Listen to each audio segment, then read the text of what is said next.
I'm here with NBK from OG, who will be playing their first match so far of Flashpoint up against their opponents, Virtus.pro, here in the winner's bracket. So, NBK, let's start off with this. Who do you think are the biggest threats on Virtus.pro? Who are you looking out for in your matchup today? I think lately it's been pretty obvious that Yekindar and Jamie have been stepping up a notch, especially Yekindar that came in and was like decent, but lately he's been really blooming and hitting very hard. So I think stopping them is going to be key into winning against them. Fair enough. Now, you guys started out Flashpoint 2 with a big loss, falling 0-2 to Gen G. It was very surprising. Yep. But ever since that point, you've come back. It's been 2-0 versus Cloud9, 2-0 in your rematch versus Gen G. Did you guys have a conversation after that Gen G loss and change anything? Because you've looked really good since that point in time. Not necessarily. If anything, we took a day off to try to That's reset fair. a little bit because yeah, we just had like like 7-10 days period where it was pretty hard for us to just do anything decent in a game, and nothing was really working, whether it was in IM Beijing or here at the beginning of Flashpoints, and yeah, I think we just needed to take a little bit of a step back to realize that like nothing really changed in our game. It was just our approach that we had to shift a little bit. And on maps, for example, like Train, we just completely changed our approach on both halves, and it instantly felt better for the whole team. So if anything, we changed just how we were getting into those games in some specific maps, and just a matter of getting that sort of confidence back, which is something very wide to talk about, but just getting something that you can work on to get it rolling. So that's why, for example, that victory against Cloud9 was very important for us to get back on the road. Yeah, that's fair enough. You have some potential tough opponents heading up into the playoffs. You are guaranteed to be there whether you win or lose today. Who are you Yeah. most concerned about for the rest of Flashpoint? Is it Big? Is it Fnatic? Which teams do you have your eye on for later on in the tournament? Um, I think probably Fnatic. I think Big reached their peak level like maybe a month and a half ago. So I think like they're kind of in a phase where they're still working on trying to find their good way again to be at their best level. While Fnatic are very constant in the output that they give. So yeah, Fnatic is probably the one that we're looking at the most, but. A team like Virtus.pro is always hard to play. Big always has also some very good things in the game. So we don't have a specific opponent, but as we've shown in the past few weeks, we're often fighting against ourselves. And if we play good, we can take on any team. If we play bad, we can lose against any team, which again is something that every other team is going to say. But I think it's especially true in an international roster like we have, where the only thing that really matters is being on the same page for our group. And if we can do that, um, we can take on any team, and nothing is really scary in that tournament. Yeah, you guys have really turned it around, so certainly looking like you could be potentially a tournament favorite. Let's have you do a little bit of a prediction for our last chance qualifiers tomorrow, because that's Right. going to be coming up where we qualify our final two teams to the Flashpoint playoffs. So those matchups Yep. are Gen G, the opponent that you have both won and lost against in your group, heading up against Mhm. Envy, and Dignitas goes up against Forza. So which of the two matchups, who do you think will be the winners of each? Um, I think JNG is going to take the win against Envy. I just feel they have a bit more experience as a group and try to a bit of a higher level, possibly. And individually, I think they're gonna be better. So I think they have the edge on a lot of points. So I would guess Genji. And for Dignitas fours, damn, that one's a bit harder to say, but uh, I feel like Dignitas is gonna win, even if fours has the upper hand. I think on paper, I have a feeling that Dignitas is gonna take it. Fair enough. Do you know this from rumors, scrims, or are you just going with the pedigree of the players on the team? We just practiced a little bit against them. Force's results can be quite up and down. So I kind of want to take the gamble, and they still have that. It's not really a honeymoon period, but like they have the new players coming in, and they can, I think, disturb forwards in their approach. So I think it's a good moment to guess that they will take the win. Well, thank you very much for your predictions on tomorrow's last chance qualifier matches, NBK. Good luck in your match versus Virtus.pro later today. We're all really looking forward to this one. Thank you. It should be a fun one, yeah. Next, OG? OG versus Virtus.pro. Only on Flashpoint.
Three kings from our groups will be cemented into Flashpoint 2 history by the end of the day, and the final crown is falling to the Tower of Babel. Of course, it's going to be VP taking on none other than OG in the battle for the top spot going into the playoffs. And of course, we've had a bit of a switch up here up on the desk. My wonderful analysts Hawker and Alan are joining me to be breaking this one down. Gentlemen, how are you doing this fine afternoon?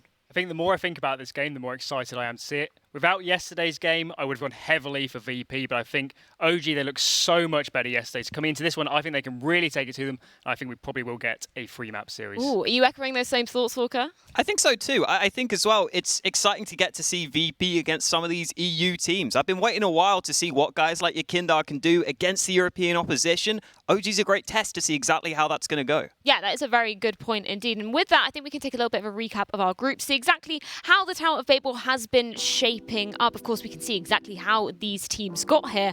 I do just want to touch upon, obviously, Cloud9 falling out of this group completely. They're not even making it to the last chance qualifier. They didn't even win a single map here, Alan. It's pretty disappointing. Just crazy, isn't it? Coming into the tournament, so much hype. Henry saying, we're here to win it. Going out last place, 0 maps won. Coming into this group, it was always good. We always were thinking, Gen G 2 standings, they're not going to really have an impact. But first game, 2-0 OG through the group in total haywire.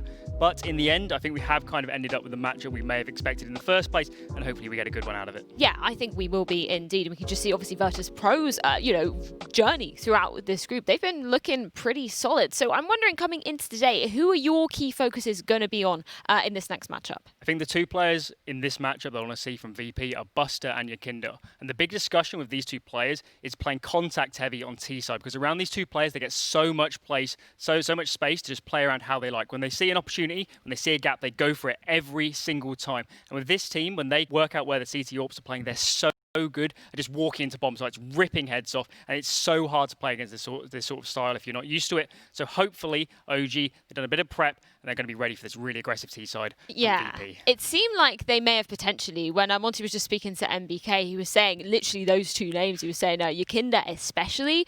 He might be pulling out a few surprises in this matchup. How would you be preparing to face him if you were the side of OG, Hawker? Yeah, I think it's a great point from Alan as well. The fact that Buster and Yakindar, they both play this similar play style. So you've got to be ready for both of them. It was even said by VP when Yakindar joined this roster, Buster had to give up quite a few of his roles because they wanted to give Yakinda everything he could have to play at his best level. You can see it's worked really well for this VP roster. I think you just need to be really ready on the OG side to have quick responses to that. That's the most important thing, and that's the thing that scares me slightly, because we know that OG's comms at times, they don't always look like they're 100% instantly rotating. They don't look like they're always 100% instantly responding. I think on some maps they have that down. On some other maps, though, it might be a bit more dicey for them. No, that's a very good point indeed, and we've been listening into some of the comms, and as you were saying, at some point it does get a little bit confused between this squad, and it's a point that they've always been bringing up as a team, saying that that's what they're going to be focusing on moving forward. I do want to touch upon the man on our screen at the moment, Jame, because he had such an incredible impact against Gen G in their last series in terms of his clutch ability. Was that sort of key takeaway from you from his performance, Alan? I think in basically all games, Jame late round is sensational. In any situation where he's left alone in the 1 versus 3, he's never out of the round, never counts him out. He can always do it. The weird thing with Jame is he's just such an odd player for me to watch, particularly on the CT side. When he's man down, when they're playing 4 versus 5, he gets so much more aggressive. He moves in, he gets information. But when in the 5v5s in the standards round, he plays so passive and so standard. When he's such a skilled player, it feels like he could be getting more out of himself. So seeing Jame in this match, going further in the tournament, I want to see more from him. Particularly early round on the T side, I want to see him absolutely everywhere, and that's when I really think this team could really go to the next level. Yeah, and of course, moving on to talk a bit more about their opponents in the side of OG, of course, playing one more matchup than we have seen Virtus.pro here, due to unfortunately losing that first match against Gen G, which I think caused everybody off guard coming into the tournament, especially as Gen G had 2 stand-ins. Yeah, I think it caught OG off guard as well, clearly. They were just not ready on that first game, but I think they have slowly but surely showed the signs of improvement that we need to see. Again, on some maps, I really like how OG play. I think there are certain maps that suit them where their quick playstyle can work out and they can quickly respond. On other maps, at times it can be more difficult. I think when the maps are more spread out, when they have to play across the map, sometimes they can struggle a little bit more. But Alexi B is someone who has been in incredible form in this tournament. He's actually been their 2nd highest rated player so far at this event, which is very impressive as the IGL and as someone who is doing a lot of other things for the team. Yeah, let's talk about the adaptations that we saw coming into yesterday, Alan. Of course, we did see that rematch against Gen G. So for you, where were the key differences from the OG that we saw earlier in the tournament? I think a big talking point throughout the whole tournament for OG has been mid-round calling on T-side, and I think yesterday versus OG, we saw them being so much more decisive in those difficult mid-round situations on T-side. They're really quick at making the fast decision. Let's hit this side, this group, let's just force it out and not let them kind of get information plays or rotate onto the side we're going onto. Now, going into this game versus VP, they're going to have a much tougher time mid-rounding. So although it looked good versus Gen G, VP, they're going to play so much more aggressive on the T side. They're going to play so much more for information. And throughout this series, that's probably the main thing I'm going to be looking for, is how that dynamic plays out. Can OG still mid-round really well like they did yesterday versus Gen G versus a team that is so much more proactive on the CT side? Yeah, it's definitely going to be a true test coming into it. I do want to pick up on one more player that we really saw coming out of the work yesterday, which was Mantu, ending on that 1.73 rating. Again, he's been a player, when he first joined OG, maybe a few question marks because he hasn't been at that same caliber of competition as some of the other players we find in that roster. Even though he had that injury over the summer, it's been really interesting to see how he's been growing and developing as a player. Yeah, I think something that you almost forget for Mantu as well is that it was pretty recently he had that injury and had to take some time away. And he's come right back in, and he's only now, it seems like, really getting back to the level I think we saw from him before that injury. He's really starting to show that level of consistency again. I also think at times it feels to me like he's very much put into the OG system and he's not always freed up to necessarily make plays. So that makes it even more impressive to me that he's so consistent at landing the shots. I was looking at the map stats. Actually, he's the one consistent player across all the maps. He basically always plays to a good level, a star level for this OG team. He really has been a revelation for this squad. Well, touching on the maps, I think it's time that we get into our picks and bans for this series. I know you guys had a few thoughts, so do you want to preface exactly what you think are going to be happening in this next matchup? Well, I'm not totally sure. I think the bans are pretty certain to come in here. I think we're going to see a VP permaban of Nuke, and we're going to see an OG permaban of Vertigo, and I'm pretty sure neither are going to float either map going into this one. So there we see the Vertigo ban, and hopefully we see a Nuke ban coming in from VP. Now, the picks are much more interesting. I'm going for a VP pick of Inferno, but I think a really kind of BM pick here would be Dust 2 from VP. What do you think they're going to go for, Hawker? Yeah, I was looking in the last 10 series that VP have played, they've either picked Dust 2 or Inferno in all of them. Dust 2 6 out of 10 times, Inferno 4 out of 9 times in those games. I think it's tough because these teams kind of share that map pool, right? I was actually looking at OG stats. They pick Inferno a hell of a lot as well. So that's almost a bit of a scary pick in that sense. As for OG's pick, which I think we will be seeing first here, I feel like Mirage is probably their safest bet. The other maps they normally pick are either Inferno or sometimes Nuke, which has been banned here. So you just don't have that option. So for OG, I think Mirage was pretty much their only option. And now, Alan, it comes down to whether Inferno or Dust 2 comes through. And I really could see them going either way. It is indeed Inferno. That doesn't surprise me so much, especially because OG is not one of their favourite maps. But going into this late stage of the veto here, I think Virtus.pro are going to ban Train here, especially after seeing the way that OG kind of flipped it back even against Gen G in the rematch. OG are banning Overpass. Yeah. I think we're going to see a Train ban here. So I believe the third is going to be Dust 2. What do you make of these ones, Hawker? This is what I was scared of in this veto. I think you're giving Inferno and Dust 2 to VP. Like, those are the two maps they pick most often. These are the maps they're so comfortable on. VP have an 11 win streak right now on Inferno, including a couple of wins against Na'Vi in there. That's a map that they love to play. And then Dust 2 is another one that they love to play. I think Mirage is even potentially one that could maybe be close. I think OG should be pretty favored on that. But the veto and just stylistically, I think both of those edge over to VP right here. Yeah, I think that's an interesting point you bring up about Mirage as well, because recently, we've seen OG playing it quite a lot at this tournament. So what were your key takeaways, from their success on this map? I think particularly the CT side, they looked really great yesterday when we saw them on Mirage. Moving around so much more. Potentially they're a team that we criticise sometimes for not always making the great decisions on the CT side, always being in the right place at the right time. But yesterday they looked really good. And on the T side, we saw them playing quite default actually. I'm not sure how they're going to approach this game compared to the one yesterday. But they do have some really great set plays. We even talked for a couple on the desk. So hopefully we see some of those. But I worry for VP in this one. I think it will be an OG map win on Mirage. Oh, well, hold your horses, because Yumi is going to give us a little bit of insight on this OG map pick of Mirage. He's picked up a specific round, so what have you got for us? So ahead of the OG VP game, I decided to look at OG's Mirage T side as a just to highlight one of the cool strategies that OG likes to run on this map. You can see Alexi taking a pathway using a bombardment of flashes to try and quickly flank towards the B-bomb site. This creating a hole as a result of all this pressure mounting on B. You can see just all of that open space that Alexi is exploiting. And in this round, we saw this in the Cloud9 game where Alexi actually gets rather unfortunate not to get both kills. This is a round where C9 actually managed to win it, but you can see that the idea is there for OG. We fast forward to the Gen G game where the exact same strategy is implemented, and they try to exploit the same sort of timings. This time I think Gen G were a little bit more privy to it. They actually had Kusta sort of hovering around the connector as well, but the same flashes go over. Part of the reason the strat fails, but it's still a round that OG win, is that Alexi misses the jump initially and Automatic's able to turn around and take off the pressure that would have been applied towards window. OG actually just collapsed on the site, trade effectively, and end up winning the round in a 2v1. But the idea that OG are trying to exploit this middle timing, the rotations that are available to that CT side, is something that's interesting, and I hope we get to see Mirage again, because if we see more of this strategy, we get to see it work as effectively as I know it can be, then I know it'll be a good game. But for now, back over to the desk.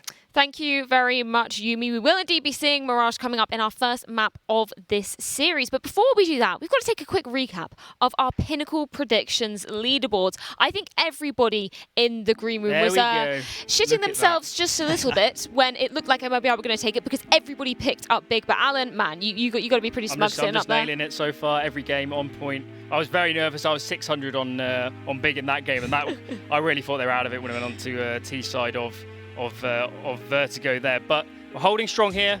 Hopefully VP can bring home the bacon and I can stay in the lead. Well, unfortunately, Alan, there's no prize for the winner of this. There's just only a forfeit for the loser, and the loser at the moment, it's still James Hawker. I don't even see how he can come back into this unless he does like a huge play for an underdog. But that's kind of it, right? Everybody's going to be ahead of him, surely. That's what he has to do. I think he has saved all his points for this game, if I remember correctly. So maybe if he gets like a 2x on this one, maybe I can pretend to imagine a world in which James can come back, but I'm really clutching at straws. Yeah, well, let's get into that. Let's see exactly what we've been predicting for this next one. Gentlemen, who have you been siding with? Because we were saying it coming into it, it could potentially be a pretty even matchup. Are you viewing it that way? I do think it's a fairly even matchup. With the odds we had last night, I was siding towards VP. If the odds had been slightly better in favor of OG, so these are last night's odds. If it's been more like something like 2.5 OG, I probably would have taken them, to be honest, to win the series. Because I think it is potentially a lot closer than people realize. I think that early upset loss versus Gen.G might put a lot of people off, but they looked a lot better yesterday. And VP, they're not an infallible team. They're not a top European team. They haven't played, loads of LANs, or at least in this area, loads of the top online competitions. So I think they do have mistakes that could be exploited. Maybe we won't see that in this series. Maybe we'll see it later in the tournament. But I do think OG has a really good chance here. Well, are you thinking along the same vein, Hawker? Who did you decide to go with for this one?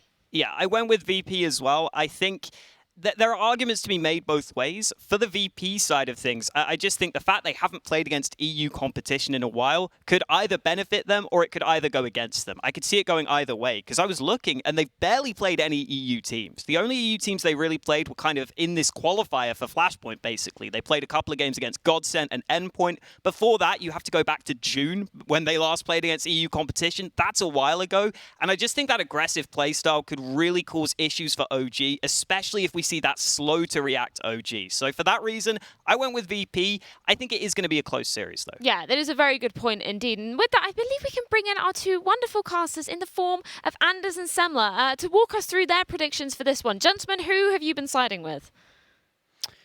Oh man, I was too tempted. I thought I remember the odds being slightly better, but I went 750 OG. I just thought, you know what, if we're going this way, there's nothing almost to gain from betting on big. So I just thought, you know what, OG it is. Yeah. The OG camp over there. You enjoy living your life on the line, Andrews. Yeah. That's the thing. This one, I've learned from last week. The clown life is not for me. I just this time I'm just going like 500 across the board, playing the safe bets, just leaving it be right now. We're not gonna get too crazy here. But like 500 OG too. We're both on OG train here. Yeah. Well, what did Badolf pick in this? That's the only thing that really matters right now. Let's bring that up, because that really does matter a lot. He didn't go that heavy earlier, did he? So 750 on VP. I mean, he's in with a reasonable shot here. I can't remember who was down on the bottom of the score, but I think it was Yumi as well. Yeah, he's gone Yumi with OG. as well, yeah. So potentially an upset here. I don't know, but I think that's a good point, Semler. You've already had your forfeit, so I would stay way clear of that. Listen, I mean, we can do the clown world. Next time I'm just gonna go full Bronson. Actually shave my head and just get all mad lad in here. It's going to get crazy, but that would be glorious. It would take some losses for that to happen again, so I think you guys will all be saved. Yeah, I respect the dedication to the cause. Well, and with that, I think we can get into our first map of the series. It's going to be Mirage. So, gentlemen, take this one away. Well, thank you, Freya. I think we should rig it just to try and get you into that. Well, it'd be really fun. I think I don't know quite if it's after, but I think if I lose this, and cause Badolf put 750 on VP, I think maybe I can still say Badolf if he's right and I'm wrong. You here. might, yeah. There's like a chance, so that's also interesting. Can't just be leaving Badolf down there on his own after he went mad the first 2 days. Well, he went VP, right? He went VP, yeah. Yeah. So this is really just the battle between you and him. Who did Yumi go for here? Actually, that's the one thing that we needed to check as well. I didn't check who Yumi went for. I'd like to know. We'll actually bring up the graphic real quick so we can take a look. He went OG 400. Okay. Right. Okay. So playing a little bit safer there. Okay. Not living life too much on the line. Well, you guys sink and swim together, essentially. Yeah, Yumi and I really do have a common way of looking at this, so maybe there's something. It's true, we do. Yeah. Well, it's gonna be starting off on Mirage, of course. I don't know. It's hard to judge this one. I really don't know what to do. I don't even. If you look at the map statistics, it does really look like VP are just way further ahead. And if you look at the first game that we saw where OBG was even playing Gen.G, that was nothing to celebrate. But they've been playing steadily better OG. So I don't even know how to really judge this. But I just thought, maybe. Like I think there's something here to work with. Definitely the way that Mantu was playing yesterday was out of control. Yeah, no, what's nice is that in the pre-match interview that we had with NBK, they actually said that he managed to take a day off. And that's the thing. When you're going like he was saying, 7-10 days, it was just grinding back to back, no time to reset, no time to have any kind of, step away from the game, kind of get your head straight. I'm glad that they actually had a little bit of time there, that they were able to at least get like 24 hours of rest, before going into this, and that's just going to make them way more lethal. So OG right now, I think it bodes well. I think they had a bit of a rough start to this tournament, but they're shaping up well, and Virtus.pro is definitely an opponent that they can take. I don't think that this is a clear-cut series by any stretch.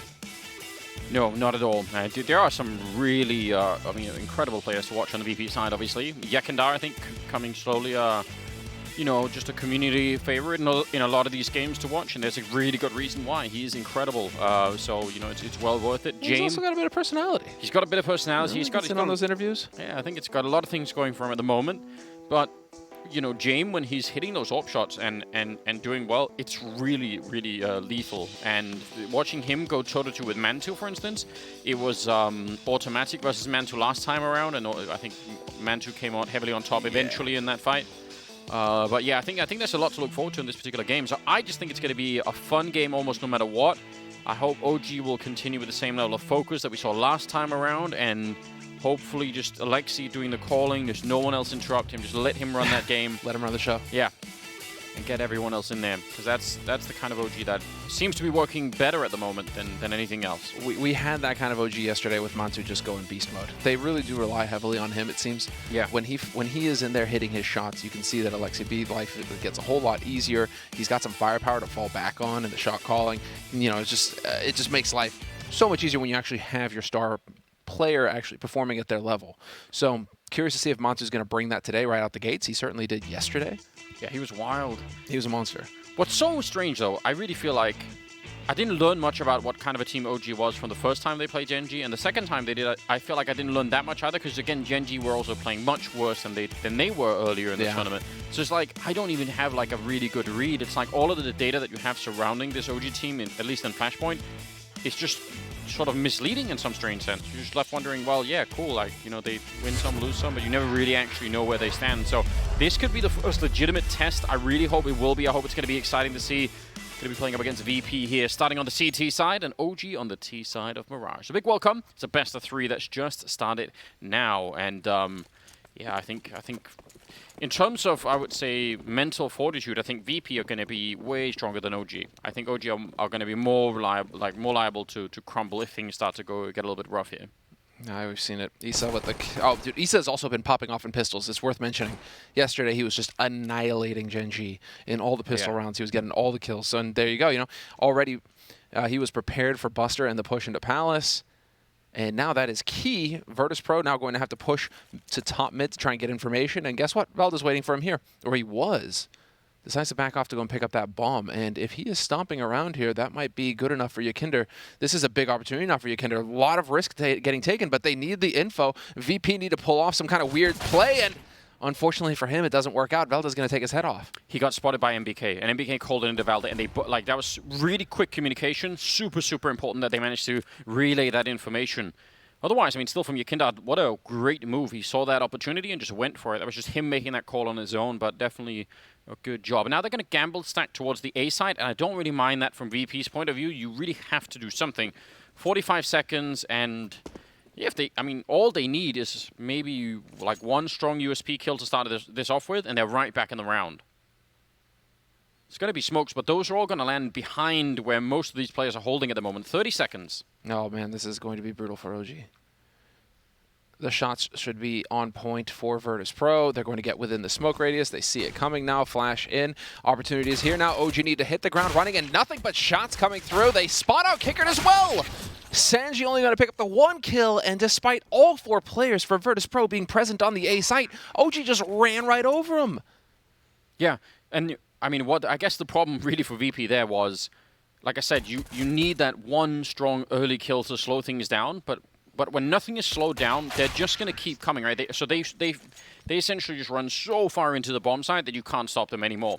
So that was just, yeah, OG not getting slowed down, and the smokes never really came into play all that much, but still, great round to start off with at least.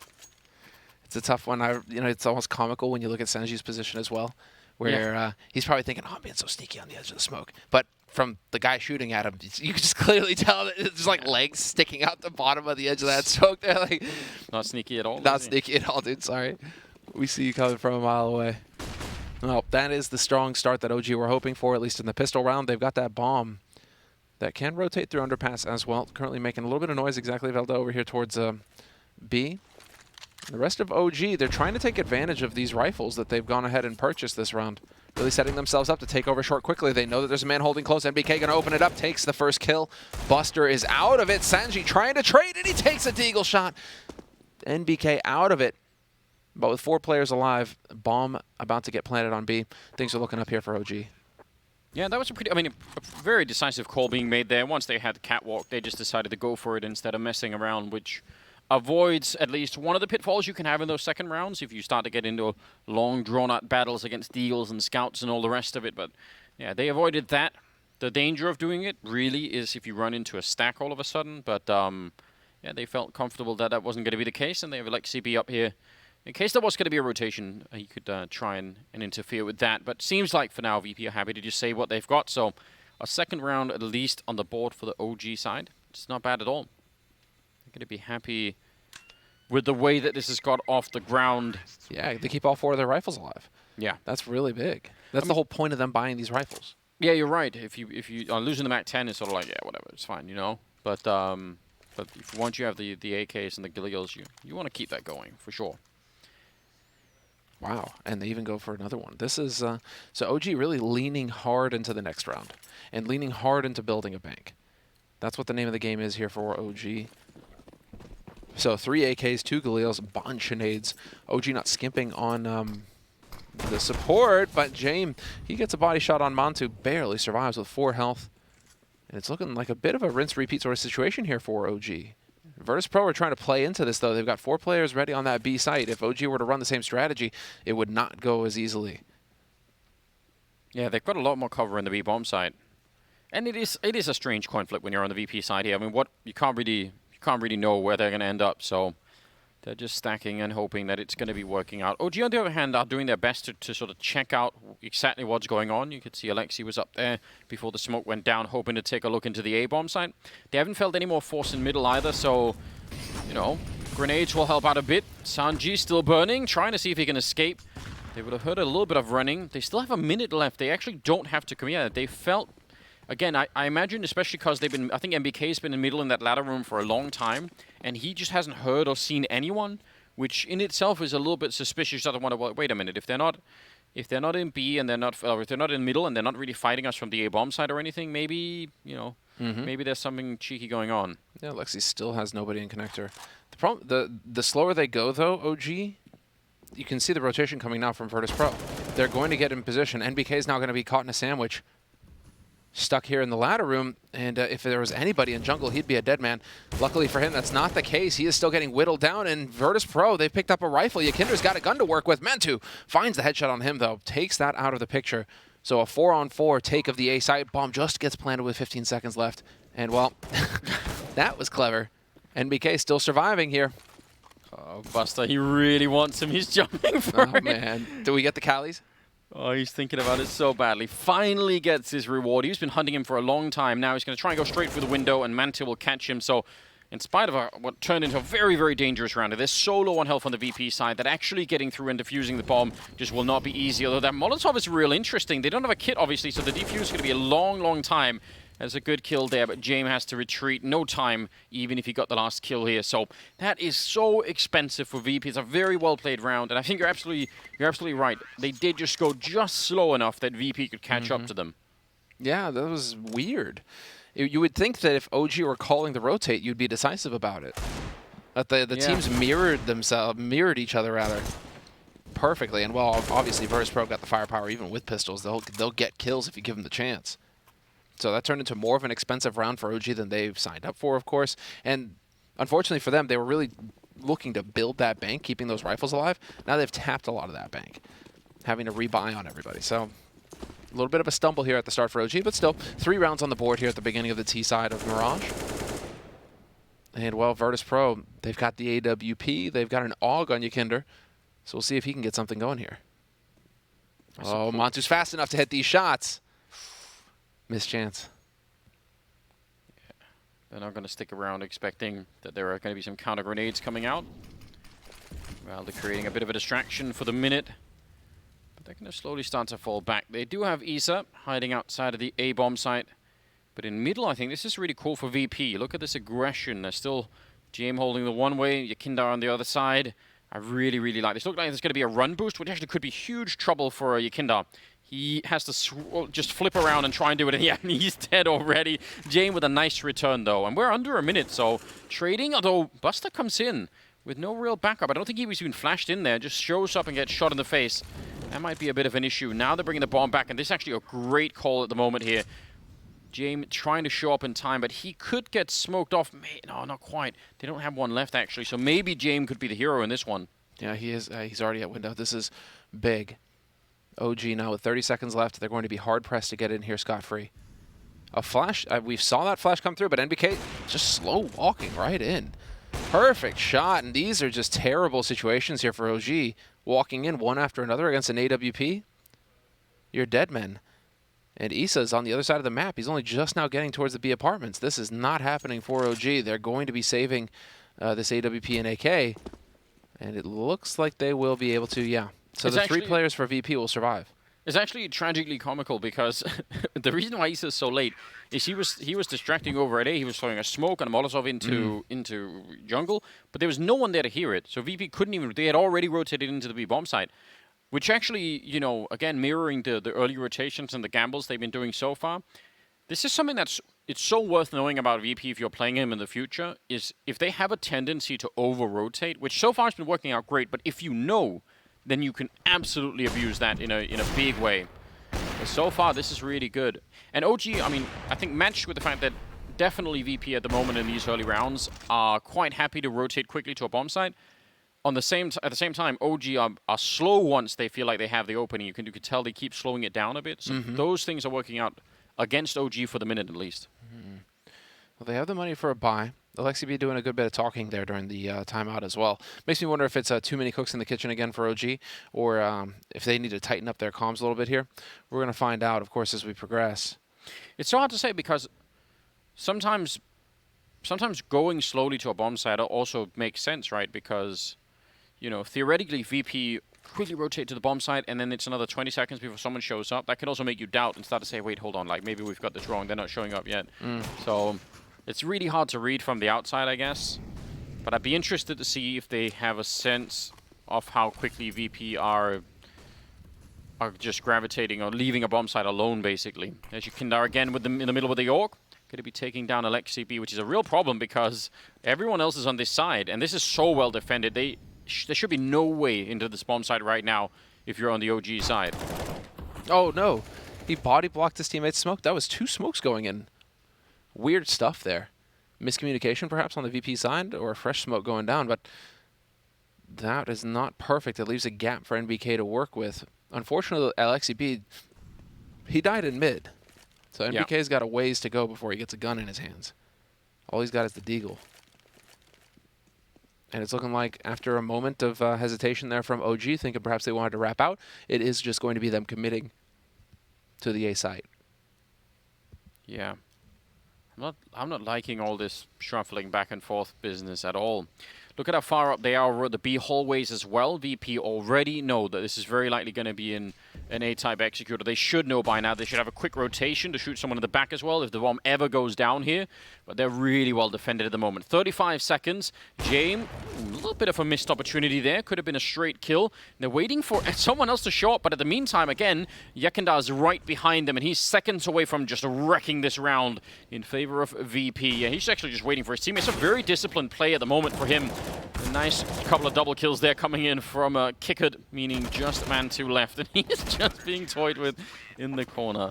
All right. Do we have the smoke, the first smoke thrown by OG as they tried to scrim their way up ramp? Because I'm pretty sure somebody screwed it up. And a smoke wound up on top of the tower at Sandwich. That's not ideal either. No. That's a really painful one, though, especially, I mean, you know, A-site Mirage, you're supposed to have most of those smokes dialed, or at least you should be able to get those smokes dialed in by now. Especially if it's OG, you know, like this is your map. This is pretty much your home map. So a little bit of a frustrating error there from OG that might have cost them in the end. Still, VP just looking more and more comfortable here after these 2 rounds that they managed to pick up. I mean, it's pretty smooth sailing. They're doing a very fine job. They look, in my opinion, they look far more dialed in at the moment than OG do. Indeed. And all right, a little bit scary. Sanji down here. He is alone in the bomb site, so it might be cool if someone else could show up. This MP9, I mean, it could do a lot of damage, but it's not infinite, is it? Yeah, this Buster just in time, and that's going to be fine. I mean, the bomb plant, it's a bit annoying. I actually thought it would be a little bit worse there, so I think VP will probably just be fine with it.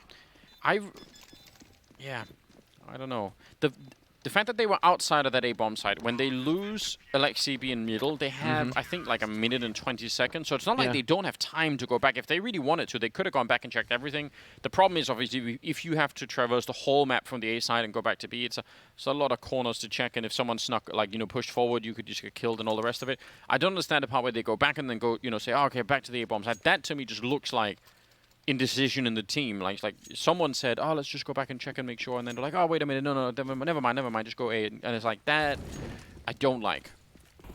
It's early days, though. It is early days.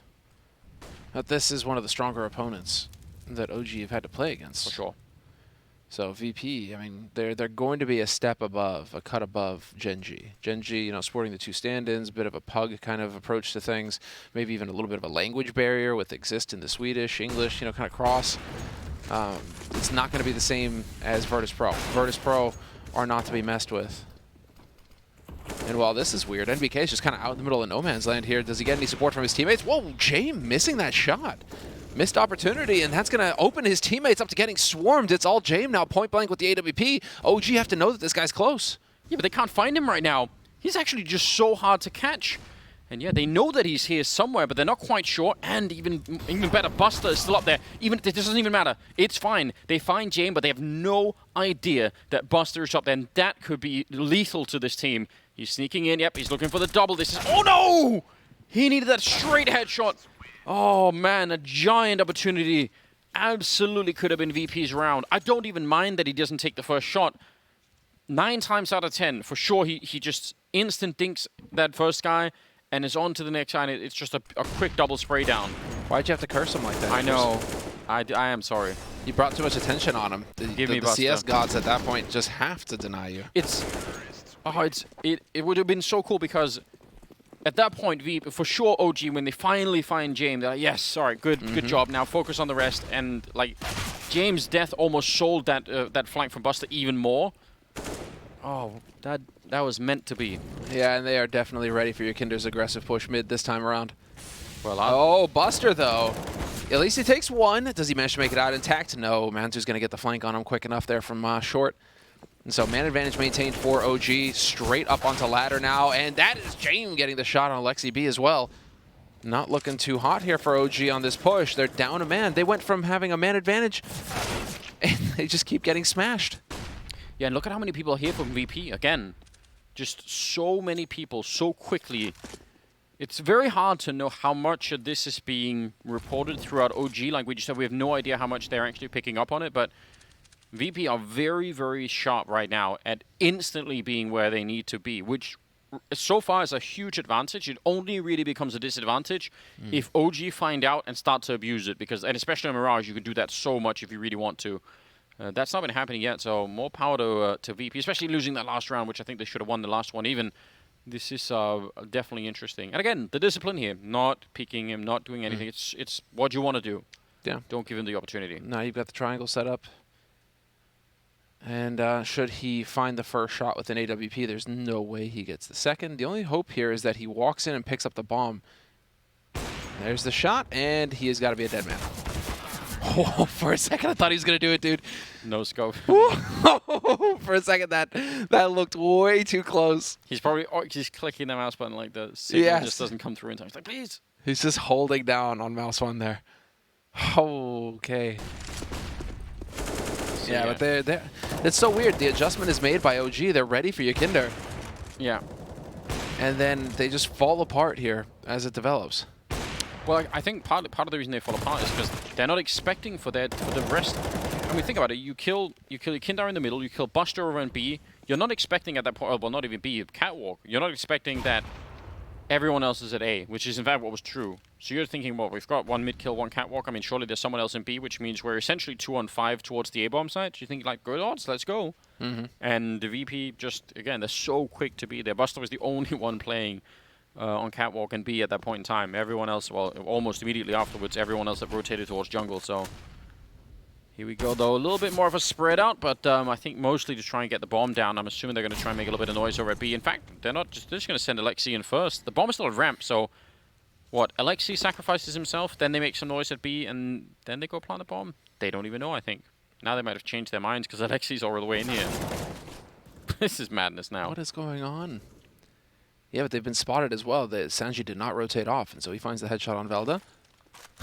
HE, here, take this. What? He takes no damage. Okay. I want that angle as a replay. The grenade landed right in front of him. Sanji doing a remarkable job, just making sure they're not even going to get the bomb plant here. Mantu trying his best for more Deagle headshots, but they will only take away one rifle there. So VP doing, again, I think a really, really admirable job. They've won 5 of the last 6 rounds. And again, they should have even won that 1 round in between there. So I think this is looking really solid at the moment. And I think OG, again, it's very hard to know if they have the data to make these calls, but I would say you have to try and manipulate the rotation of that VP defense right now. That's one way to go about this anyway. Standard setup early on here for VP. Again, 1 middle, 2 A, 2 B. So that's how it goes, but try and keep an eye on the minimap as soon as they... Oh! Yep, Ooh, forget about the minimap. You. Yeah, you did say it earlier, didn't you? Mantu so quick. Jumping down, he can't quite get that one, but they need to go on Buster anyway. They've got to find a way to overwhelm him already. Yakina's shown up. He's going to get flashed, though. I don't know if they know that he's here just yet. Dangerous position right now for Yakinda. He's in the middle of the bomb site, and he is going to get caught. He wanted to help out, but now it might be too much here. Do you try and go for this, or just leave it alone? That is so sick. That actually is sick, isn't it? Like that, you got to be so fast to hit that shot. And he is. I mean, he is hard carrying. OG, it really does feel like they live or die by the Mantu right now. And while he's at 10 kills, but, you know, in the meantime, James is just quietly, you know, doing his job over here on the VP side. 10-2 for James right now on VP. Spots out the man in connector. Pretty sure, yeah. Oh, he got spotted as well. This is going to get awkward. His teammate wants to help him out. KiNK is up there in the hallways, just saying, "I step forward and I'll try and save you a little bit here." Well, bomb is finally going to be there. KiNK forced out, and he'll go down. Very aggressive, but this AWP is still a huge save, in fact, for VP. So, yeah, OG tied up, and that's a magnificent kill to start the round with. Just chaos. Let's see it. Boom. Yeah, catches him through the edge of the wall. And the follow-up as well. But this is OG textbook stuff when it comes to taking over the site. One after the other, staying alive as best they can, and just catching VP looking the wrong way most of the time there. So now it's going to be tied up 5-5, and a change of pace attempted here by OG, at least at the beginning. Hoping to get a pot shot on somebody. Not going to be the case, though. Mantu decides to back off, and that's unfortunate. Had he held that angle, he might have been able to catch a kill here. Instead, it's going to be KiNK now with the advantage. Bit of a jump, they're going to put up that smoke immediately. Flash coming through, NBK wins the fight, leaving Yakinda alone on the side. He has to get the double, but he can't in time. And that gives the A site to OG, so just trading evenly into that fight, but it's so worth it for the T side to try and do smokes up and everything else. They're actually pushing into it to try and take the fight, almost with their back turn, and Buster goes down. It looked like they could have walked right into James then. And that would have been a disaster. No bomb plant yet, but they've got plenty of time. Sanji here with the M4. In fact, going to get flashed and pushed, though, by the AWP. So they can't really spray him down. And now James coming back. Sanji on the other side. Oh, it's all over the place. And looking like maybe VP will make it out of this round. Needs to get the swing, and he's not going to do it. James will not be caught sleeping. He is going to get that 12th kill for himself. And I think the point where it falls apart is that it's Velda who has the bomb over by connector. Yeah. He's the one who catches the push through the smoke. Fantastic. He gets that kill, but then they can't get on the bomb site. He's got to scramble to get over there, and it's all sorts of awkward. But you can see Velda had that bomb, and as the smoke clears, it's just not happening. They need to be getting that bomb planted while those smokes are up. As soon as they clear, that's it. They're doomed. You also feel like flashing someone in towards CT spawn with an AWP. I mean, even if he'd had the pistol out, probably he could have just run down Sanji or KiNK or whoever it was there.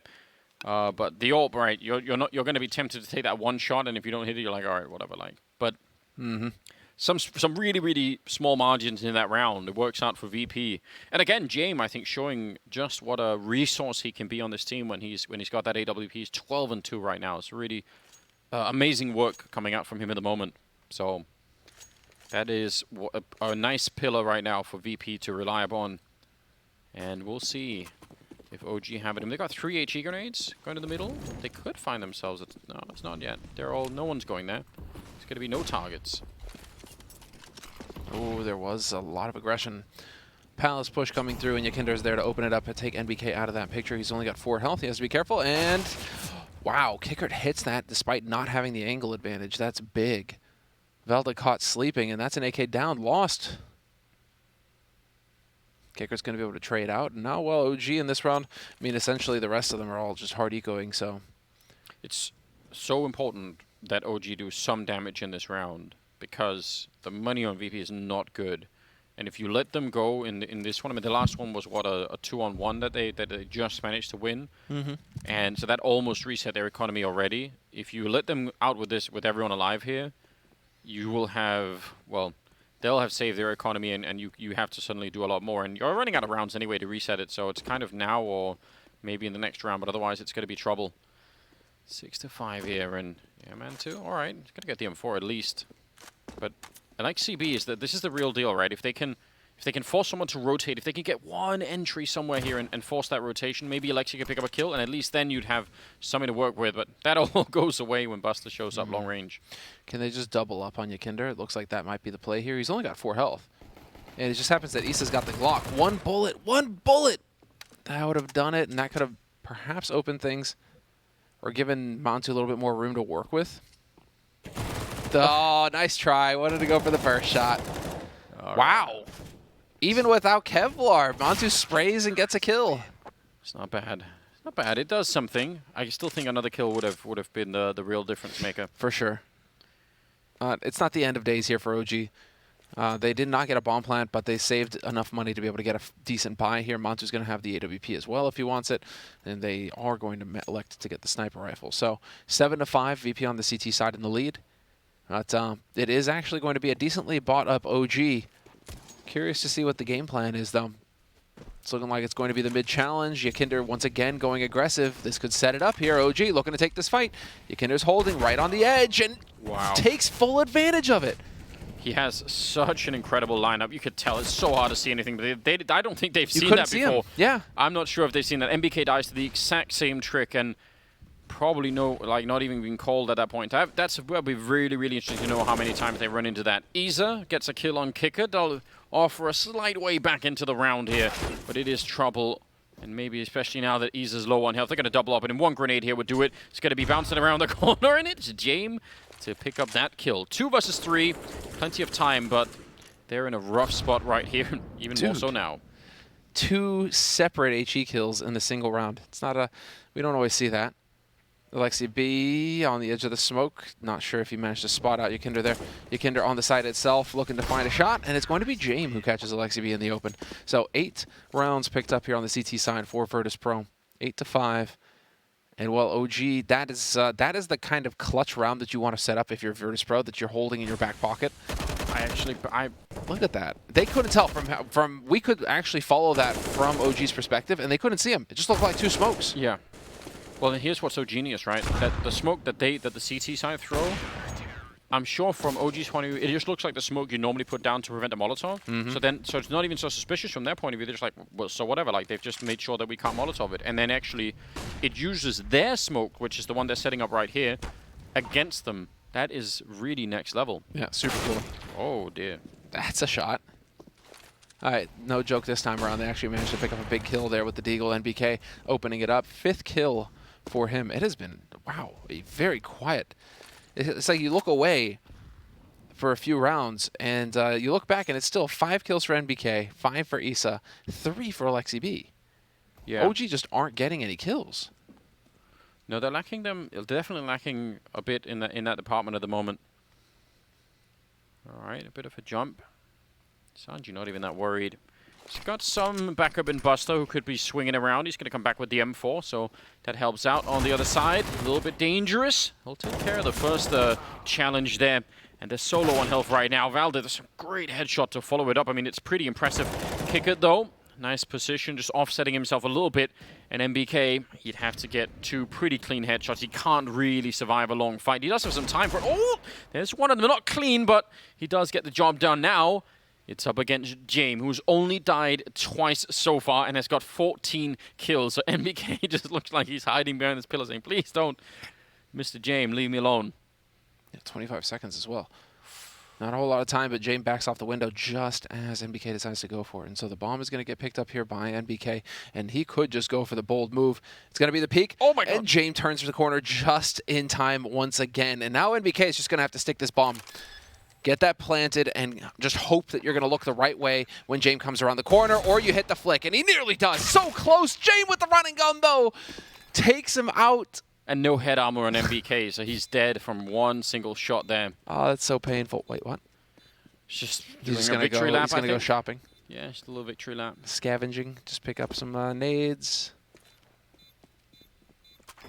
All the time to get a defuse. Just, hey, you know, you say $300 here, $600 there. It's all good money. He's got 12,000 so and we're going Hey, into no, like the come on, 15th round. So I don't know what he's going to spend that money on, but That or he's just talking smack a little bit, you know, to OG, just letting him know.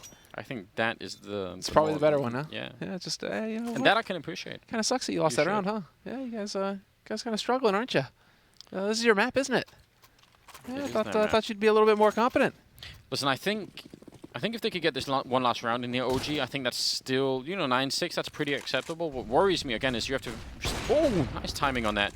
Still remember that there's that round in the middle that absolutely VP should have won. So 9-5, yeah, but I'm tempted to almost call it, you know, like 10-4 in some sense. Could have very easily been, and that's not a great position to be in here. You can start with the org, and they line up in front, and he's going to take them both right down.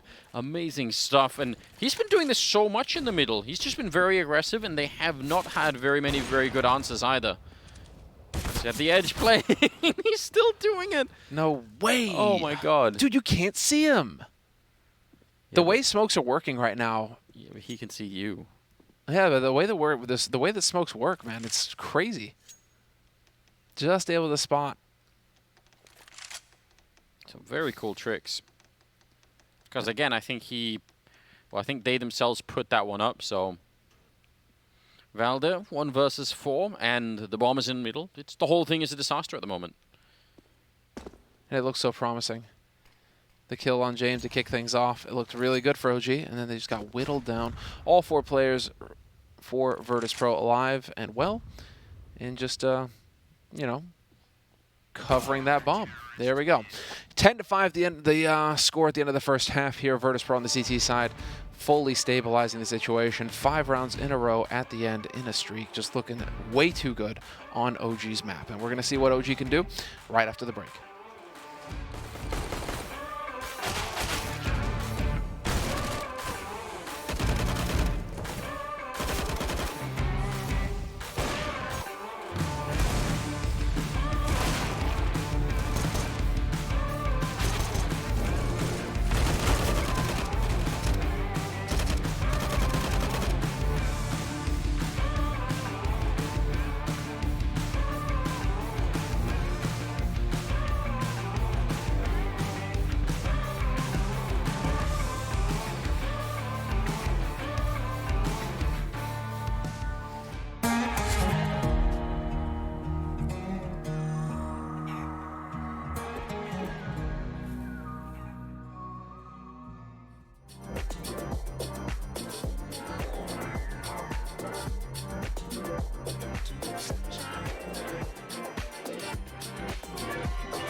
Welcome back, ladies and gentlemen. 10-5. Second half is coming right up. VP now going to be on the T side. OG on the CT side.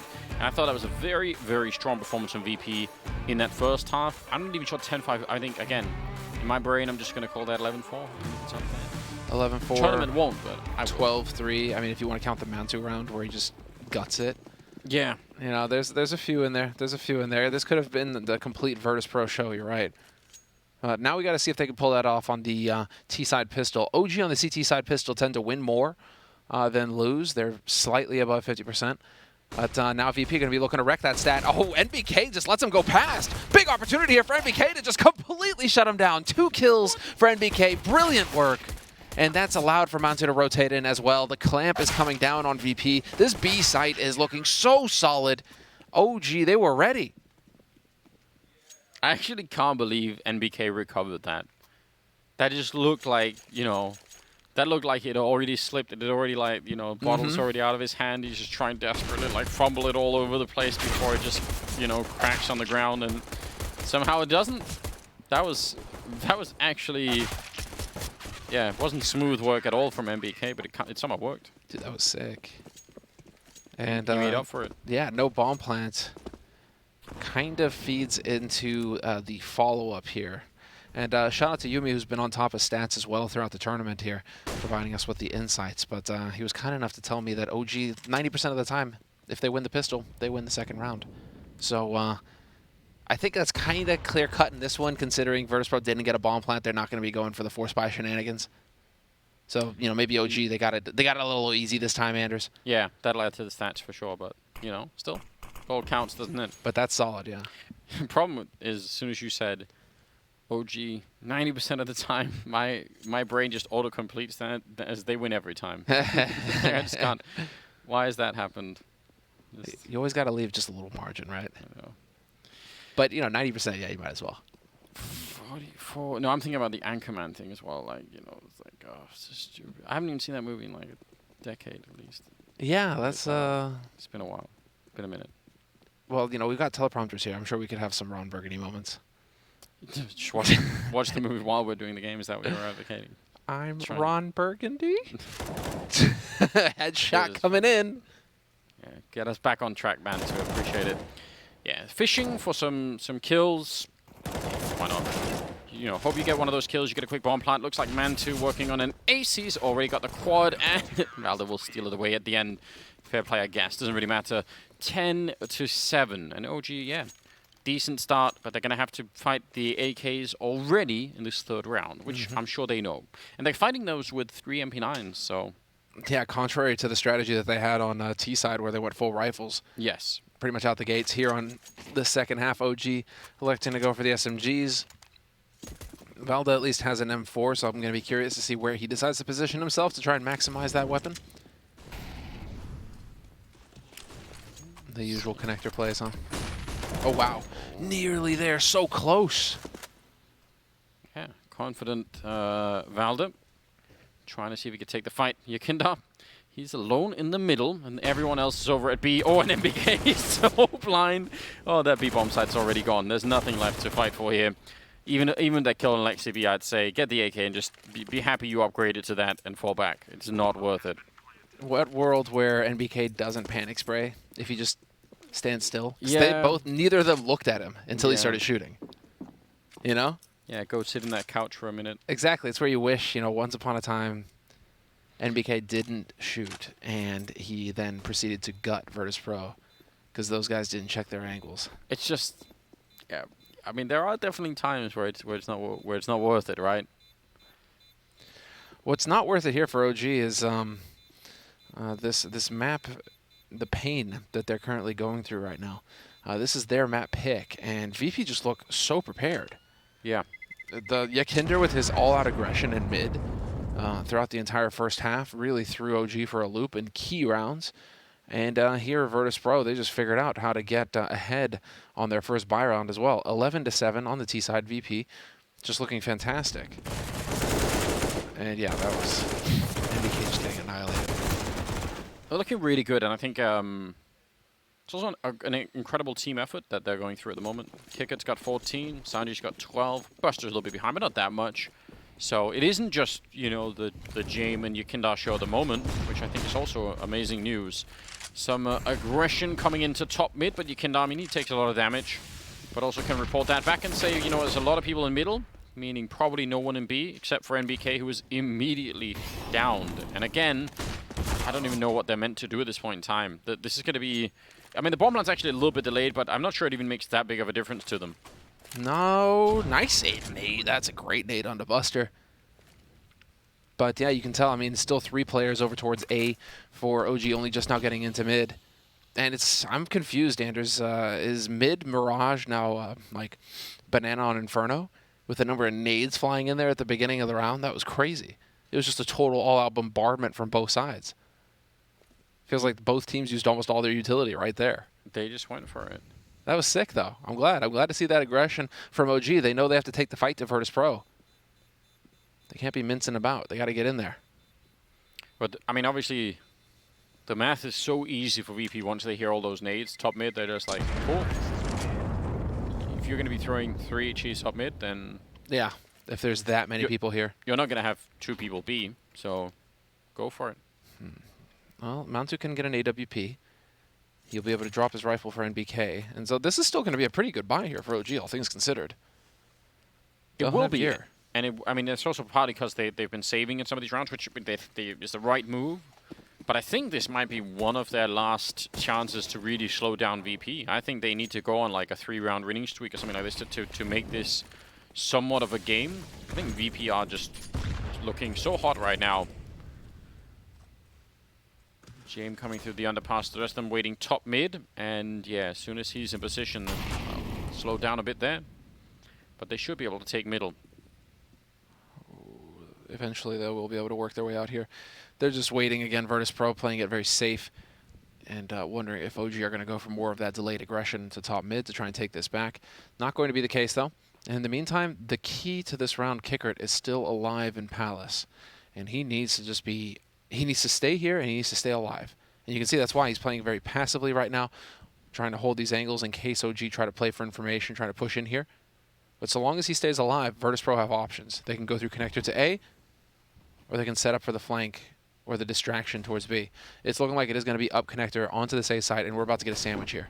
Yeah, Jame flashing them in. They're going to come through their own smoke, and a huge miss there for Mantu. We needed that kill. The Valda's going to drop next, and Isa alone back here, still 40 seconds. Oh, and Buster hardly even checking for me. So just seeing him, that slight little sliver there is enough. And that is, well, it's a hard lesson for OG to learn in what happens when you give up mid and connector. And they're not missing anything. Yeah. The Virtus.pro is like, okay, yeah, we know exactly where Isa is. Isa is just non-existent on this map. Alexi B and Isa, dude. 5 kills each. They're just not performing against Virtus.pro. Virtus.pro are just looking so comfortable. And it's everybody on Virtus.pro that are hitting it about the same level. Yeah, they're doing a fine job at the moment. But yeah, I think that also VP themselves smoked the top of connector, or the part of connector that's towards the A bomb site. And then they had 3 people go through the smoke as Jame was flashing them in from middle.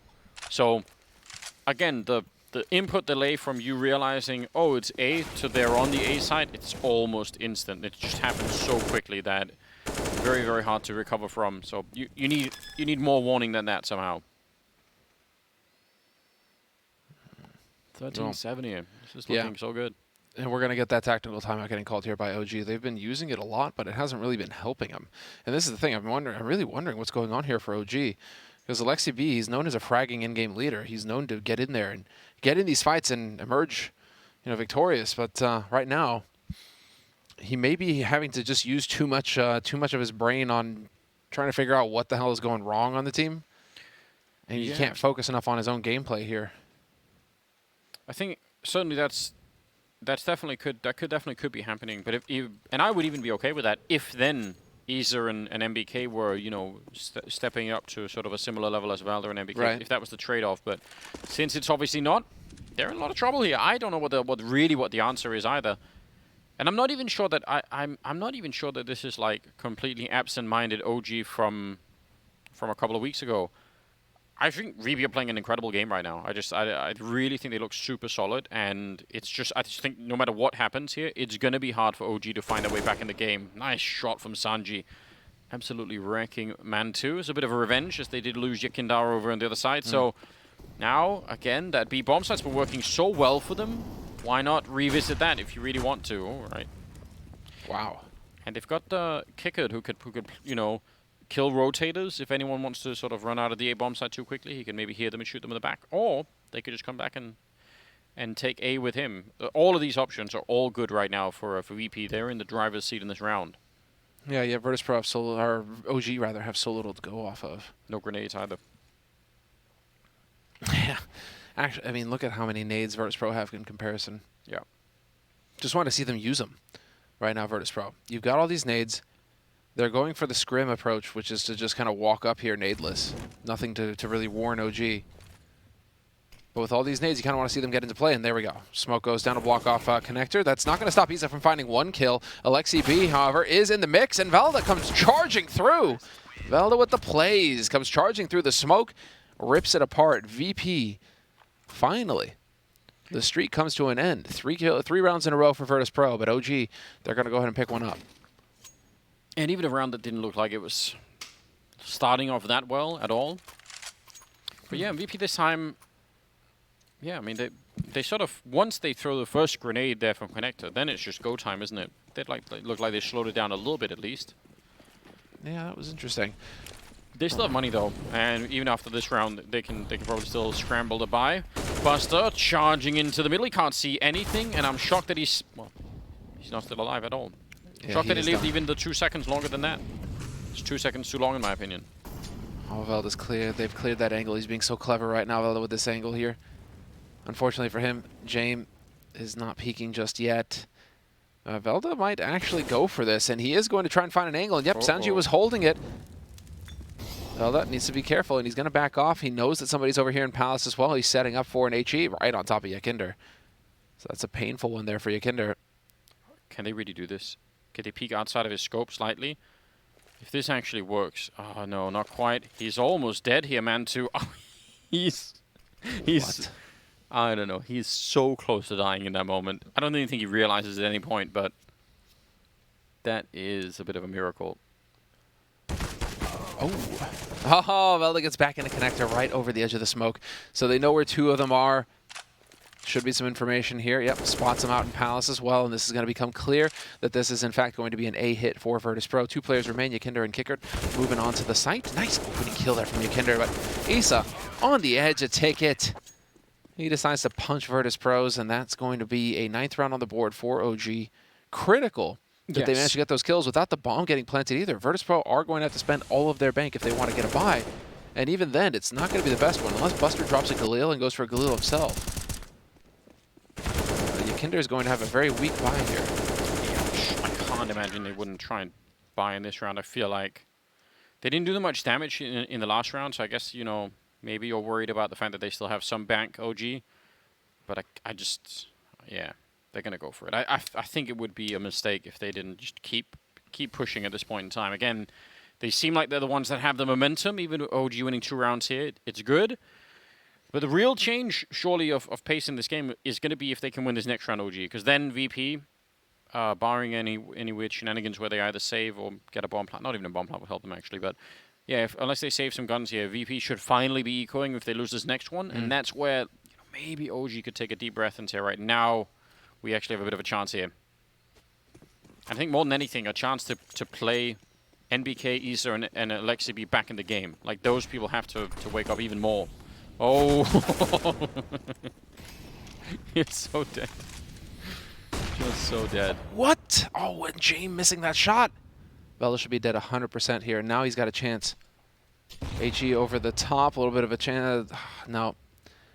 There was an opportunity there for a 2-man. Well, they do have the 2-man advantage. For a 3-man advantage. I don't know how they get. Well, Isa is actually doing the right thing here. It looks like, oh no, he's going back a little bit. I was going to say, actually, he just almost has to take the risk and move forward and try and take a little bit of a fight here.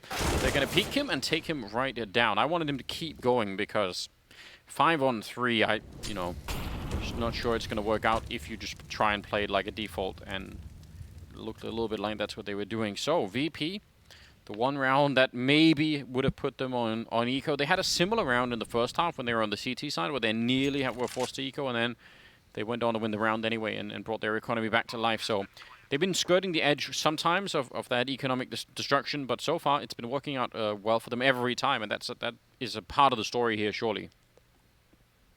Without a doubt, they have been very well prepared for this map. And knowing that it's OG's pretty much go-to pick, probably their strongest map in the pool. I mean, you were thinking, actually, it was a little bit of a discussion with Hawka going into this, how, you know, you look at Virtus.pro's statistics right now on maps, and then you're thinking, oh, they're a little fluffed, aren't they, right? They've been playing against a lot of CIS teams. They've been beating all the CIS teams. Yeah. You know, they're looking fantastic on all their maps. And so you're going into this thinking, oh, you know, maybe we got to be careful. You know, Virtus.pro, they may be looking a little bit stronger in the stats than they are in reality. And it's like, no. they are actually just beating up on you right now on your map pick, OG. Yeah. I mean, there's so much cool stuff to take away from this game right now. It's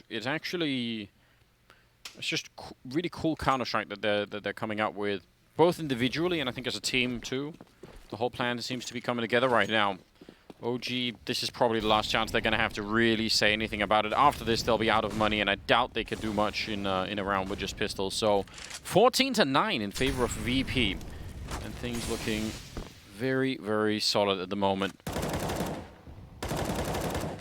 And it feels like the only two people right now who could sort of pick up a round on their own is Mantu and Valde. Just, you know, one of those two will have to say, all right, fine, guess I'll get double or a triple kill or something. Mm-hmm. But that is not quite enough, you know. And also, that's not really a plan, is it? No, the patience getting shown there for a moment. Life is going to get very interesting for Issa. And he's dropped off, and he's going to be going in looking for the kill on Buster. Yakinder catches Velda, flashes in, and unfortunately for Issa, he does not win that duel. Mantu's now alone in CT spawn, and he gets caught sleeping completely, baited into the open. James hits the shot, but the bomb is not compromised. Still should be an easy bomb plant here for Virtus.pro, and it should put them up on map point, as this is a 2-on-4 retake for OG. NBK and Alexi B, everything on the table. And it won't be for long. Sanji's there to kick the legs out from under that table, send all of that food crashing to the floor. What a waste. Look at how the rest of them were just waiting inside of the A-bomb site for Sanji to show up. They was like, why even go? Why just wait until...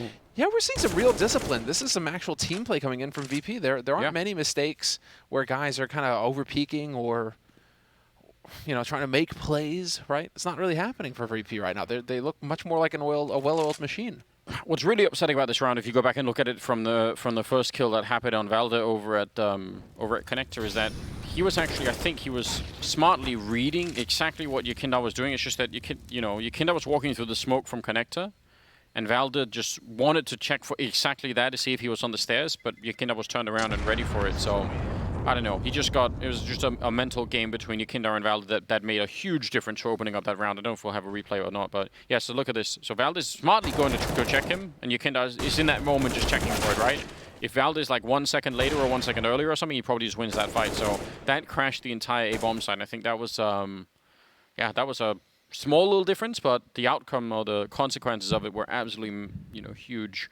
15-9, and now OG around away here from losing their own map pick, and they don't really have much to fight with. VP just continuing on. They've looked like a really well planned out team here. Yeah, they look very well polished, and no weak spots either on any of these players. Yakinder, we're really coming to expect this kind of performance from him. He seems to be Mr. Reliable right now for Virtus.pro, but everybody's in double digits. Everybody's looking very comfortable. Over on OG's side, I mean, Issa and Alexi V continue to mirror themselves. 8-8. Yeah, 8 and 8. And MBK at 10, right? Like, yeah. It's the three of them right now that somehow need more. Yeah, it's been Mantu and Velda who've just been fragging this entire map. I mean, otherwise it's an even more one-sided scoreline for Virtus.pro, and we'd be done with the map already. So now we have to see that last timeout getting called by OG, and already a little bit more of a focus here on mid. With the ladder room play here from Alexi B, we'll see if it works. Buster gonna walk right in. It wasn't even a jiggle peek. He kind of just slow walked his way into his death. Yeah. Ooh, James. He sees it coming. Knew Alexi would be curious about what else was happening in middle, and now they've got such a great line into the B bomb side. MBK's in there with an AK-47, but he would end up alone against a lot of people. Valde, could he find the timing here? If he could get down the ladder a little bit silently, maybe there could be a chance. Manta goes down, Isa's next, and I think Valde, even with the kill here, probably going to be tricky. Yakinder and KiNK are low on health, so sort of a strange round, even if it's a 2-on-3. Nice shot. Yeah, nicely done there by Valde. 2-on-2. And with enough time, that's the thing here. Sanji's got time to make a play. He can work his way around. Oh, spots the man. Jungle needs to win this duel. Gets headshot through the angle there. Somehow survives it. And, well, that bomb is rotating over through spawn. But, again, OG have to be careful because there's still, even then, there's still enough time for a rotation to happen towards B. Yeah. I think that's why they're not fully just, you know, rushing in here. They're still a little bit scared that maybe something weird is going to be going on. If they had an HE grenade, I mean, that would probably be the round over immediately. MBK, I think, smartly relocating to a little bit more of a open position where he could do a lot more from here, especially in terms of trying to deny the plant itself. 8-7 seconds now. The plant actually will go through, but that's enough for MBK. Just getting that one kill should do it. And Sanji, he's got nothing to force them into anything here. They even have a Molotov, actually. I think Valde picked that one up in transit, so he's going to throw that in the corner. That's fine. Again, all they really have to do is try and have NBK defusing, but Valde's body blocking him, essentially. And things should work out all right. Sanji is about a bullet away from dying, so it'll be very, very hard to stop anything from happening here. But he's going to give it a try, and wanted to swing wide for it. They will get the defuse in. That'll be a 10th round for OG. Brilliant work there. Well played in the end between the two veterans. You expect that level from NBK and Valde both. Get them in that kind of position, and they should be locking it down. But there should be enough money for a buy here from Virtus.pro, so it's not like life is going to get any easier for OG. Yeah, they keep having that money to rely upon. They need the next 5 in a row. And, I mean, I don't know. It's hard to find many silver linings. Well, one of them surely is that VP don't already have a loss bonus, right? We haven't got to 15-10 with VP losing 3 in a row. Ooh, Buster going to get flashed and killed, and so will KiNK. That's a great 2-for-1 trade, leaving the rest of VP in the middle. That actually works out so well. Oh! Oh, dear. He gets executed. Sanji's there to trade it, though. So they're not out of the woods yet, OG. Yeah. Ooh, and they're going to just accelerate. All 3 remaining players for OG are on the A side of the map. Virtus.pro realizing this, they're going to make the play straight onto B. Bomb into window, and yeah, Mantu's got the angle. Does not miss that shot. What a brilliant shot to hit. It just has to happen, and if Mantu misses that, bomb is probably getting planted, and OG are in a world of hurt. Yes. Mantu keeps his cool, and he's just so quick. So yeah, again, the lack of a round loss bonus is the only thing that's making this slightly better for OG in terms of winning the 5-round streak, especially when they deny the bomb plant like they just did. So those, I think, bomb plants right now are huge, and obviously OG not losing another round if they really want to get into overtime. But yeah, that's the only thing that can keep this game or this map going for them right now is VP not having the money, really. That is going to get checked by Valde. He wants to make sure. Ooh. KiNK flash as well. NBK getting hunted down. He's been playing this bomb side alone, but this time he's got some backup here. It's Alexi B to take down KiNK and just maybe barely save the day there. That looked really scary for a minute. James, he's saving the Glock. He's not giving up on that Glock. He just heard you, Andrews. He was nodding like, yes, indeed. If I had powers of telepathy, I don't know if I would use it to communicate with James. With the Counter-Strike players in general, I feel like. Sure, I could find more interesting stuff, you know? Well, think about it, Anders. I mean, you would never get vac banned. It's true. Think about how much money you could make key rounds, and all of a sudden you're telling, I don't know, Glaive, they stacked B. Exactly. I could just could make all my bets come true. It's true. Oh, it'd be nuts. Yeah, that's it. Game over. Maybe there is a way. I'm sure you would stay in CS as well and not use those powers to dominate the world stock market or. you I know, think precious metals or any of those. I fun think things. in all honesty, I think if I did have like telepathy, I would just use it to wake up Jason at 5 a.m. every day. just be talking in his ear. Whispering sweet nothings. Yeah, that would be how I use that power. Dude, that's the best. Oh man, and then he is The time zone, yeah, it's like yeah.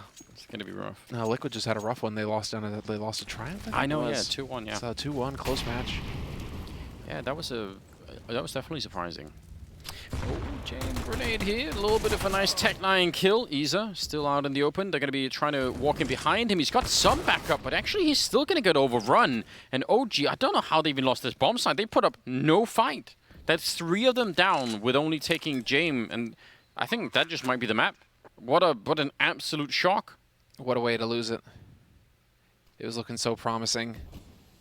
Wind beneath your wings, a little bit of money in the bank. You were going to get buys going, and well, now unfortunately it's MBK trying to make some kind of hero play here. Sanji holding close, and Mantu with the AWP, not the best weapon to retake a bomb site with. But they were close enough. Nice. He's still going to get that kill on Sanji, despite Sanji turning away, but Buster's got the angle, and now it's all on Mantu. 1v3. Triangle set up here for Virtus.pro. Should be impossible for Mantu to pull this off, lest Virtus.pro gift it to him one at a time. Not going to happen. Wow. Kicker catches him in the open. 16-12, the final score on Mirage in favor of Virtus.pro. I have so many questions, especially about who died in CT spawn and how come nobody was covering Isa as he was retreating from that A-ramp. Man, what a disaster. I mean, never mind that the comeback was going to be hard to win no matter what, but the fact that they end up losing in that fashion, that has got to be a little bit gut-wrenching. We'll see if they can recover as we go into the second map that is going to be coming up after the break, so stay tuned.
Ah, Mr. Freiberg.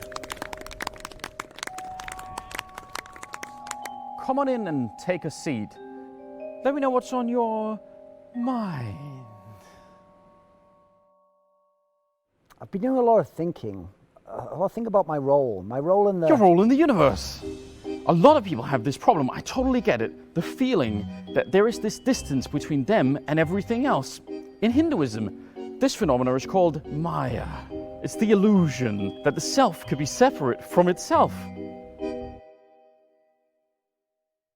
Actually, I think, therefore I am. It's a classic phrase by René Descartes, one of the founders of modern science. A strange character in many ways.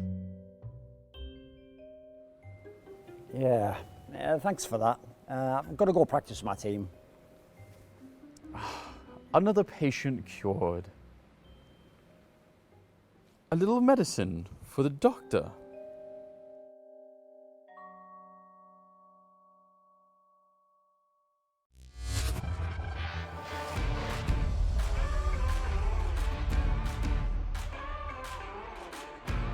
OG may be needing a bit of that medicine as we're going to be going to Inferno after an unfortunate loss on their own map pick of Mirage. VP would push it over the line, and with that, they are 1-up going into our second map of the series. But why are we seeing this result, gentlemen? Because we're talking about it on the desk. First of all, Mirage, you know, it's been a pretty decent map for OG thus far in the tournament. Where were they lacking in this series? Well, I think in that first half, that was a really surprising half. OG won the pistol, went 3-0 up, and lost that half 5-10. So basically from that pistol round and the conversions onwards, that was all VP from that point. We saw so much play around mid. KiNK had some epic rounds around mid, playing around that connector smoke, playing around bottom mid, playing around underpass. He was really kind of disrupting OG, and kind of, we talked about the mid-round calling coming into this game, and it kind of feels like if you disrupt the mid-round, if you stop them getting into the late set plays, into the late hits onto the sides, they can have real problems. I think that's what we saw on that T side in that first half. Yeah, definitely. And, you know, we were just watching it in the green room, Alan. That last round, we definitely didn't think that VP would be taking it in that fashion. It was kind of crazy to see. You know, we were saying potentially overtime might have been on the cards, right? Oh, yeah, certainly. They had, so when the round before that last round, they had a really bad actual partial buy call coming into that one where they invested too much. It's kind of a tendency of all these CIS teams, but VP in particular. They over-invested going into the next round. They were on eco and they just won it. And I do feel like there is risk of a bit of kind of confirmation bias here, them thinking that was the perfect partial buy call, that was the perfect eco, but it wasn't. That wasn't really how we want to see games ending, but they got it over the line. They just sort of fragged out in that last round, and that's how VP took the map. Yeah, they did indeed. Would you kind of echo those same thoughts, Hawker, in terms of, you know, what OG was lacking coming into this, where I know we were talking a lot about that first half and some of the issues that they were facing there? Yeah, I think Alan's definitely right in that just not enough rounds on that T side. I wrote it down. It was those 3 rounds from the pistol, as Alan was pointing out. Then there was a round where Mantu got onto the A site and got 3 massive kills in a 3v3. Wasn't really anything to do with the strategy there. And then there was another round where they just rushed B and won the round off that. But none of those rounds really came off of, I don't think, their tactics or their strategies. A lot of it was more just them getting kills. And just in general for OG, the fact that they couldn't get the mid control in so many rounds, the fact that Alexi couldn't get into some of those aggressive positions where he likes to call the round, he likes to spearhead the attack, that seemed to be a real issue for OG. They could just never find their rhythm on that T side, and that kind of transferred into the second half as well. Yeah, let's move on into that second half, because Alan, I know you had a particular moment that you wanted to be breaking down. I believe it was round 20. It was round 20. This was a really great call from VP, and it's kind of very usual for a team to like this to call this sort of round. So on this round, they did fake mid default early, and then coming into this one, this kind of mid round, so there's run boosted out with a player, and then going into this part, they pop out of the top con smoke. And really interesting about this sort of play, they probably stole this from Ent or OG, popping out that top con smoke. That was what Alexi was really known for, calling on T-side Mirage, particularly a year ago, maybe around the kind of the Katowice Major, when they made their finals run. So I thought that round was really great. It's kind of, with VP as a team, kind of the problem I had coming into this tournament is that on T-side they were playing a bit too loose, where they weren't always playing together, a bit too individual. But so far, I've been really impressed actually. They've tightened up their game so much on the T-side, where they're playing together more. Rounds like that you would not have seen in the past, where they're actually grouping up, they have a plan in mind, and they go into a really great pop. So very impressive round, and I think overall this map was really great from VP. Yeah, let's speak about that a little bit more. You know, we've been talking about sort of the unfortunate things that were playing out there for the side of OG, but we've got to give some credit to VP as well, especially in that first half. They looked like they were in total control. Yeah, I think Adam's exactly right as well. In a lot of the previous games I've seen VP play, they just default so much and they're so spread across the map, they can't make the most of their fragging power. But in this game, they were much better at actually grouping up, just quickly pushing a bomb site. And like you're saying there, it's nothing crazy, right? To just flash through like that, it's not some amazing elaborate strat. But VP have the fragging power to be able to make that get over the line. So I think more plays like that is what I want to see from VP. I think James had another good game here. I'm still not a massive fan of his AWPing style. I still think he could have more impact, but it's working for him. He's winning clutches. He's still able to get a bunch of kills, so I can't complain. Yeah, somebody that I all think that we're a fan of as well is, of course, got to be KiNK, the top fragger on the side of Virtus.pro in this one. And I know that Anderson Semler were talking about it a lot during the game. That mid-presence that he was showing on that CT side, that was just instrumental in a lot of those rounds. Yeah, certainly. Actually, Connector and Mirage is probably, for many players, their favourite spot on any map in the game. There's so many aggressive options. The Connector one-way smokes are, to be honest, pretty broken in this game. And in this first half, KiNK was playing around it so well. He's getting out around the side of that bottom con smoke. He's playing down the bottom towards underpass. And he was just catching OG off every single time, changing up his angles and making it really hard for them to get out mid with numbers and then go into their late round splits is what they really wanted to be going into. And of course, we're going to be going into Inferno as our second map of this series. We were chatting about it in the pre-game. We were saying this is going to be very, very difficult if OG don't win this first map to even have a hope in hell of taking it on Inferno. So why are we seeing that, from the VP side being so much more dominant on this map? Where are the issues for OG, usually here?